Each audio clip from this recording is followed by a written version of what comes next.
وہ تم ڈھونڈو اور چن لو. تو انہوں نے خطا کھائی اور ہفتے کا دن چن لیا. ہفتے کو یہودی عبادت کرتے ہیں، کام نہیں کرتے. پھر اللہ تعالیٰ نے عیسیٰ علیہ السلام کی قوم سے کہا کہ ایک دن میرے بارگاہ میں بہت بابرکت ہے، دعائیں قبول ہوتی ہیں، اسے تم ڈھونڈو. ان پہ چھوڑا تو انہوں نے اتوار چن لیا. لیکن جب ہماری باری آئی تو اللہ نے ہمیں نہیں کہا کہ ڈھونڈو. اللہ نے اپنے محبوب کی محبت میں جناب رسول اللہ صلی اللہ تعالی علیہ وسلم کی طفیل اللہ تعالیٰ نے ہمیں خود بتا دیا کہ وہ جمعہ کی رات ہے اور جمعہ کا دن ہے. یہ سب سے بہترین دن ہے جمعہ کا، اور پورے سال کے لحاظ سے جمعہ کی رات سب سے بہترین رات ہے. خصوصی طور پر پھر شب قدر سب سے اعلیٰ ہو جاتی ہے، لیلۃ القدر سب سے اعلیٰ ہو جاتی ہے. تو وہ 21، 23، 25، 27، 29 کی راتوں میں کوئی ایک رات ہوتی ہے. تو وہ اللہ تعالیٰ نے بہت ہی بابرکت بنائی. اللہ ہمیں نصیب فرمائے. تو جمعے کا دن اللہ تعالیٰ نے پسند فرمایا. اس میں ایک گھڑی دعا کی قبولیت کی ہے، وہ چھپی ہوئی ہے. اس گھڑی میں جس خوش نصیب کو ہاتھ اٹھانے کی دولت مل جائے وہ دعا فوراً قبول ہوتی ہے اور سیدھی عرشوں پر جاتی ہے. علماء نے اس میں تحقیق کی، ہر ایک نے اپنے اپنے خیال کے مطابق. بعضوں کے نزدیک جب امام خطبے کے لیے ممبر پہ آتا ہے تو وہ دعا کی قبولیت کا وقت ہے. بعضوں کے نزدیک جب دو خطبوں کے درمیان بیٹھتا ہے تو وہ وقت دعا کی قبولیت کا ہے. اور بعضوں کے نزدیک عصر سے مغرب کے درمیان کوئی بھی گھڑی اللہ کی بارگاہ میں دعا کی قبولیت کی ہوتی ہے. تو جمعہ کی نماز کو اللہ کے نبی نے بہت اہم قرار دیا، اور ارشاد میں بڑے دکھ کے ساتھ یہ حدیث بیان کر رہا ہوں. میرے نبی نے فرمایا جو 3 جمعے مسلسل چھوڑ دیتا ہے وہ میری ملت سے خارج ہو جاتا ہے، میری امت سے خارج ہو جاتا ہے. تو میں اپیل کروں گا ان بہن بھائیوں سے جو نماز میں سستی کرتے ہیں، کم از کم جمعہ ضرور پڑھ لیا کریں. عورتوں پہ جمعہ فرض نہیں ہے، مردوں پہ فرض ہے. تو میں کہا کرتا ہوں جو دوست ملتے ہیں جی نماز نہیں پڑھی جاتی، تو میں ان سے کہتا ہوں ایک نماز 5 میں سے طے کر لو اور ایک جمعہ طے کر دو، 2 نمازیں شروع کر دو. جس نے بھی اس پہ عمل کیا وہ 5 وقت کا نمازی بن گیا. تو جمعہ کی نماز کے بعد جمعہ سے جمعہ تک کے جتنے گناہ ہوتے ہیں وہ اللہ تعالیٰ معاف فرما دیتے ہیں. اور جو جتنی جلدی جا کے بیٹھتا ہے امام کا خطبہ سننے کے لیے اس کو اتنا زیادہ اجر ملتا ہے. تو آج رمضان کا پہلا جمعہ ہے کہ ہم اس کا اہتمام کریں. رمضان المبارک میں جنگ بدر ہوئی، 17 رمضان جمعے کا دن، اور اللہ نے قیامت کو بھی جو قائم کرنا ہے جمعے کا دن. تو ہر دن اللہ کی بارگاہ میں بابرکت ہوتا ہے اگر ہم اس میں اللہ کی مان کے چل رہے ہیں. اور رمضان شریف میں خاص طور پر، اور پھر جمعہ ہو تو خاص طور پر، اس میں ہم اپنے عبادت کو بڑھائیں. درود شریف جمعے کے دن کا مبارک عمل ہے، کثرت سے درود شریف پڑھنا. اور 300 دفعہ جو درود شریف پڑھ لیتا ہے وہ کثرت میں شمار ہو جاتا ہے، اوپر کی کوئی حد انتہا نہیں ہے. ہمارے ایک رشتہ دار تھے، وہ انتقال ہو گیا، اللہ ان کو درجہ بلند کرے. وہ روزانہ ایک دن میں 10,000 دفعہ درود شریف پڑھا کرتے تھے. ہر وقت تسبیح ان کے ہاتھ میں ہوتی تھی اور روزانہ 10,000 دفعہ درود شریف پڑھا کرتے تھے. تو میرے بہن بھائیوں، میرے عزیزوں، اللہ تعالیٰ نے ہمیں ہر نماز کی بڑی اہمیت بتائی ہے، ہر نماز کی. لیکن خاص طور پر جمعے کی بڑی فضیلت ہے، اور جمعہ بھی رمضان المبارک کا ہو تو اور زیادہ وہ باعث برکت ہے، قابل رحمت ہے۔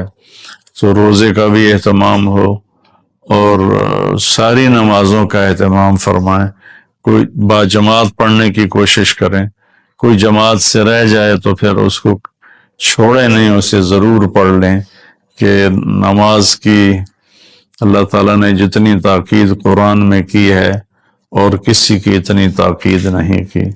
اور اللہ تعالیٰ نے 10 دفعہ اقیم الصلاۃ، اقیم الصلاۃ، اقیم الصلاۃ وآتوا الزکاۃ، تو 10-12 دفعہ اللہ نے قرآن میں براہ راست حکم کیا اقیم الصلاۃ وآتوا الزکاۃ۔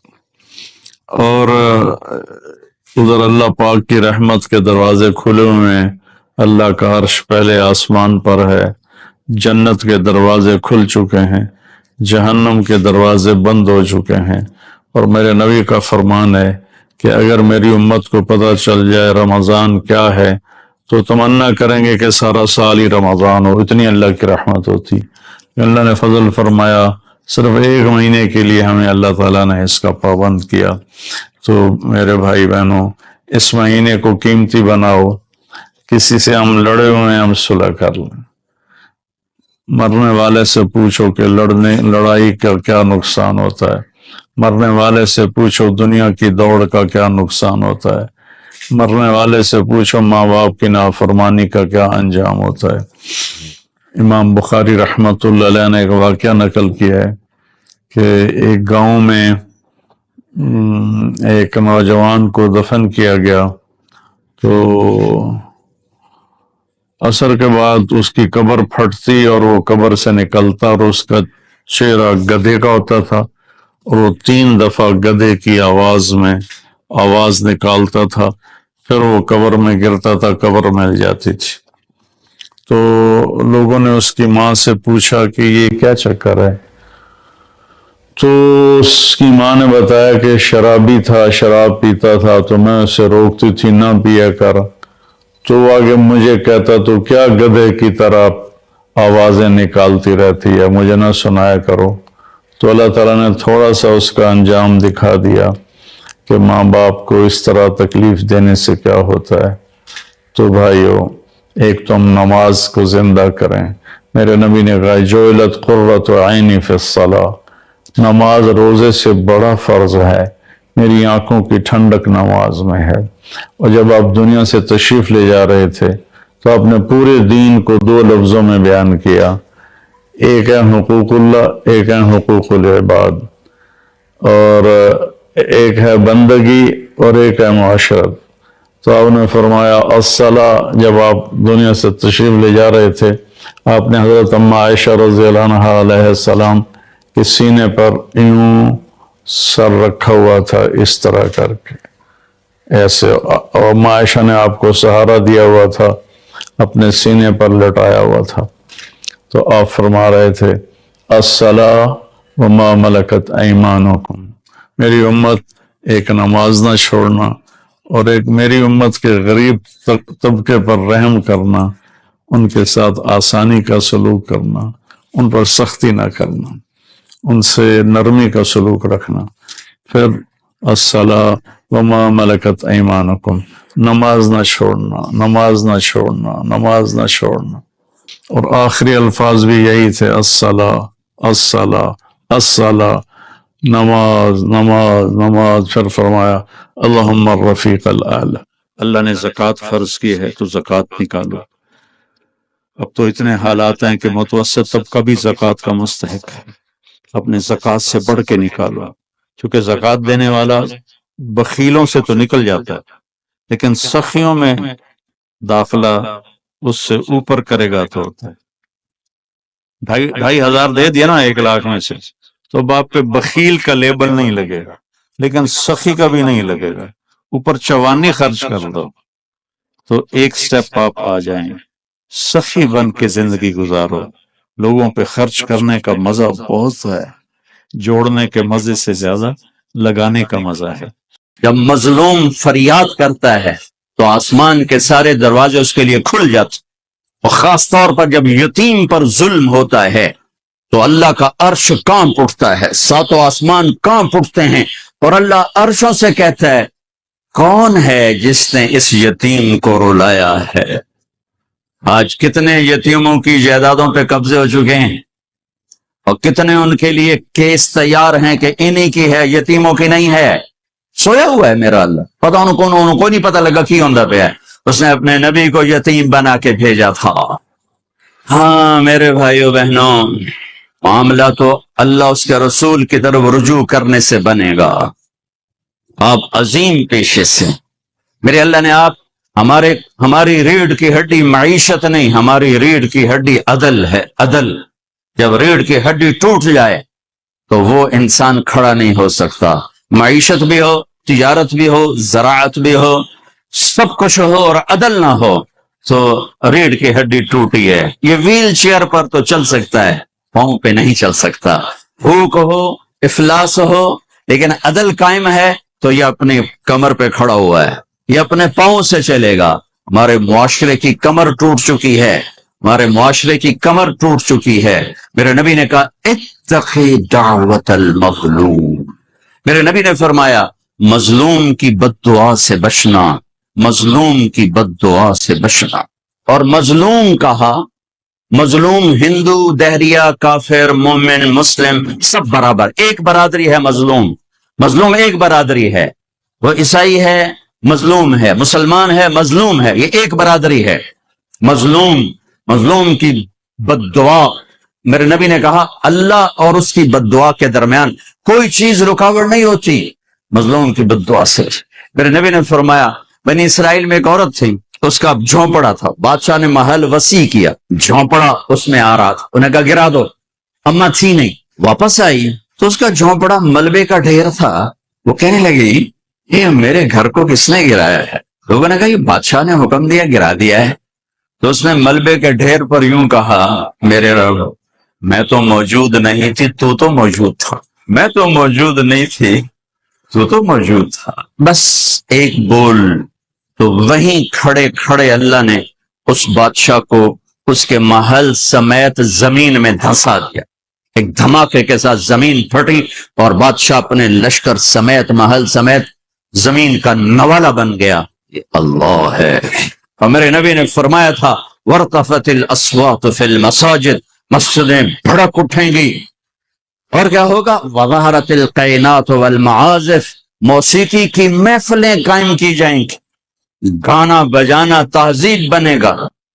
وَلُبِسَ الْحَرِيرُ، مرد ریشم پہنیں گے۔ وَشُرْبَتُ الْخُمُورُ، اور شراب پی جائے گی، شراب کی محفلیں سجائی جائیں گی۔ وَلَانَ آخِرُ هَذِهِ الْأُمَّةِ أَوَّلَهَا، اور آج کے لوگ پہلے لوگوں کو بے وقوف کہیں گے، جاہل کہیں گے، ان پڑھ کہیں گے کہ جب میری امت یہ کام کرے گی فَلْيَرْتَقِبُوا عِنْدَ ذَلِكَ رِيحًا حَمْرَاءَ، پھر موسم کے تیور بدل جائیں، زمین بھی تیور بدل رہی ہے، فلک بھی آنکھیں دکھا رہا ہے، پھر ہوائیں پاگل ہو جائیں گی، بجلیاں کڑکنے لگیں گی، بے موسم کی بارشیں، فصلات کیا انسان بھی بہا کے لے جائیں گے۔ وَخَسْفًا وَقَذْفًا، اور زلزلے آئیں گے، اور آسمان سے اللہ کی ناراضگی کے دروازے کھولیں گے، جیسے تسبیح کا دھاگا ٹوٹتا ہے اور دانے ٹپ ٹپ ٹپ ٹپ ٹپ ٹپ ٹپ ٹپ زمین پہ گرتے ہیں، اس طرح اللہ کی ناراضگی کی نشانیاں اوپر نیچے اوپر نیچے اوپر نیچے آتی رہیں گی، آتی رہیں گی، آتی رہیں گی، یہاں تک کہ تم لوٹو اپنے اللہ کی طرف، واپس جاؤ اپنے اللہ کی طرف۔ میرے بھائی بہنوں، آپ بڑے عالی شان پیشے سے ہیں، عدل عدل۔ وَوَضَعَ الْمِيزَانَ، پہلے اللہ نے کہا میرا عدل دیکھو، وَوَضَعَ الْمِيزَانَ، پہلے میرا عدل دیکھو، اس کائنات کو اتنے عدل کے ساتھ چلا رہا ہوں کہ 1 ملی میٹر کی گنجائش کوئی نہیں دائیں بائیں ہونے کی، اور 1 سیکنڈ کی گنجائش کوئی نہیں آگے پیچھے ہونے کی۔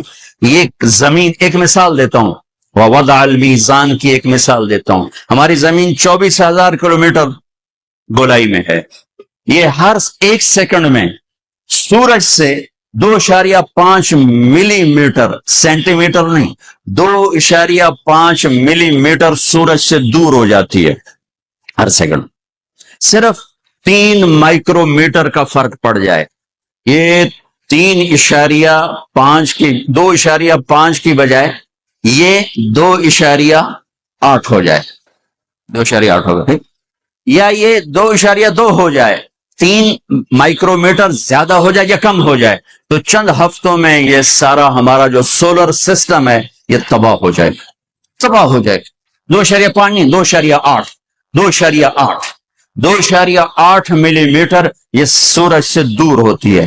یہ 3.1 ہو جائے یا 2.5 ہو جائے تو یہ ہمارا سارا سولر سسٹم تباہ ہو جائے گا. وَوَضَعَ الْمِيزَانَ، اپنے رب کا ترازو دیکھو، اللہ تطغوا فی المیزان. اب تمہیں کہہ رہا ہوں تم بھی اپنے ترازو کو صحیح تولنا، قلم کو صحیح چلانا، فیصلوں کو صحیح کرنا، ورنہ جیسے زمین ذرا سا ادھر ادھر ہو تو کائنات تباہ ہو جائے گی. جب تم عدل کے ترازو سے ذرا ادھر ادھر ہو گئے تو سارا معاشرہ تباہ و برباد ہو جائے گی.